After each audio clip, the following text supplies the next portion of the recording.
আমি অর্পিতা। আমার ছোট্ট একটা ইউটিউব পরিবার আছে যেখানে আমি আমার অবসর সময় ট্রাই করা রান্নার ভিডিও শেয়ার করে থাকি। শুরুই যখন হলো পরিবার দিয়ে, সেই পরিবারের প্রধান সদস্য যিনি হাসিমুখে সবসময় সমস্ত সিচুয়েশনগুলো সামাল দেয়, আজ রেসিপিটা তার উদ্দেশ্যে। বাবা শব্দটার সাথে আমার মতো বহু মেয়ের অনেক ইমোশনস জড়িয়ে থাকে। আজ ফাদার্স ডে, তাই প্রত্যেকেই আমরা চাই নিজেদের বাবাকে একটু স্পেশাল ফিল করাতে। তাই খুব ইজি একটা রেসিপি তোমাদের সাথে ভাগ করে নিলাম। রেসিপির নাম ম্যাঙ্গো ভাপা দই, যেটা তৈরি করতে লাগে মাত্র 3টে উপকরণ।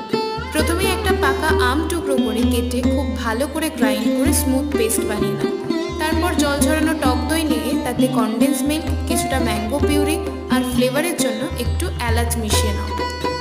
তারপর একটা কেক মোল্ড ভালো করে ঘি ব্রাশ করে তাতে মিশ্রণটি ঢেলে 15 থেকে 20 মিনিটের জন্য ভাপিয়ে নিলেই তৈরি এক অনবদ্য বাঙালি ডেজার্ট ম্যাঙ্গো ভাপা দই।